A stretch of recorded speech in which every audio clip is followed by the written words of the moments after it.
Richard Blumenthal is possibly the fourth most powerful person in the world. And here he is, admittedly, using a deep fake. Okay? Watch the video. The hearing started today in a pretty unconventional way, perhaps a first for Congress. The chair of the committee, Senator Richard Blumenthal from Connecticut, ceded some of his time in his opening statement to an AI version of himself. Have a look. And now for some introductory remarks. Too often, we have seen what happens when technology outpaces regulation. The unbridled exploitation of personal data, the proliferation of disinformation, and the deepening of societal inequalities. He never said these words. You might have thought that voice was mine and the words from me, but in fact, that voice was not mine. The words were not mine. And the trades he did in his trading account were not his. And the offices he owns in Shanghai and his movie station, his radio station, his television station, his Empire State Building is not his. And nothing is his. He doesn't make decisions.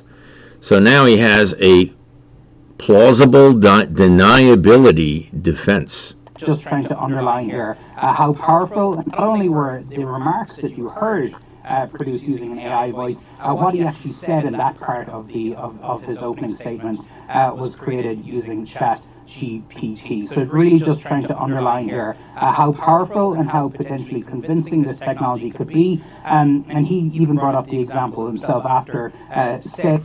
What he's saying is that he didn't offer me a bribe of $100 million, which was actually my own money stolen from me plus interest. And he didn't rig his own election through his son, Matt. And he's not a confidential informant on the U.S. judiciary,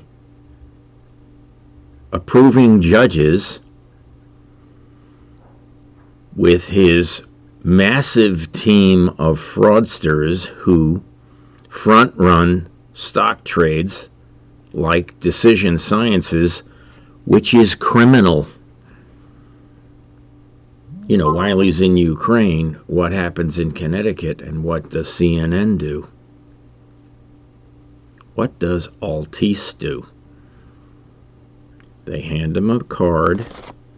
Mr. Blumenthal, read this. We'll put you in the story. We'll build you a fake persona like AI. You don't even have to say the words, Mr. Senator Blumenthal. We can make you a superstar. Give you more photo ops than you can handle. Oh yeah. We'll put words in your mouth. Oh yeah, all about the veterans, eh? Yeah.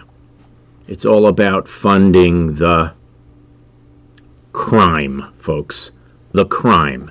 The federal judges in Connecticut are committing criminal acts. They're organized crime. And Mr. Blumenthal appointed them. He has a confidential agreement with every federal judge in Connecticut, I am told. And Judge Meyer is in charge of the targeted individual program for Mr. Blumenthal. We were denied 12 grand juries, I think, or 10. We were denied 9 protective orders. We're now on our 10th protective order, denied by AI Richard Blumenthal, the man behind the curtain. People say it's Obama. Oh, well, they're working together, that's for sure. But who's in charge? Who's on first? AI. What's on second? AI. Who's rigging the federal court in Connecticut?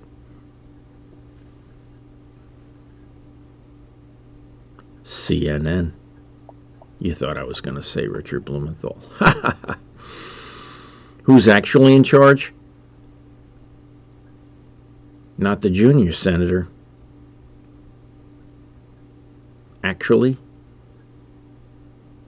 Department of Homeland Security Senate Subcommittee Chair Chris Murphy has more power than U.S. Senator Blumenthal. Together, they took the Houthi off the terrorist watch list so that Blumenthal could fund them through Iran in American cash.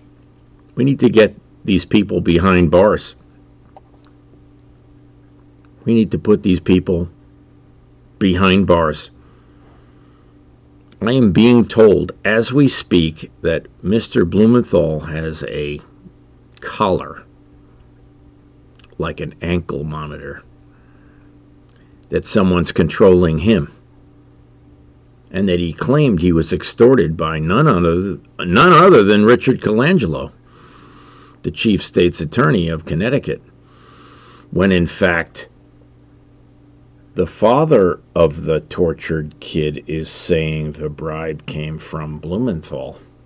Well, I believe the guy because I was offered a bribe as well, but I didn't accept it. So now what is Ben Proto doing?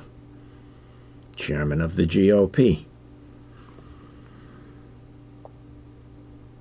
Let's see. AI.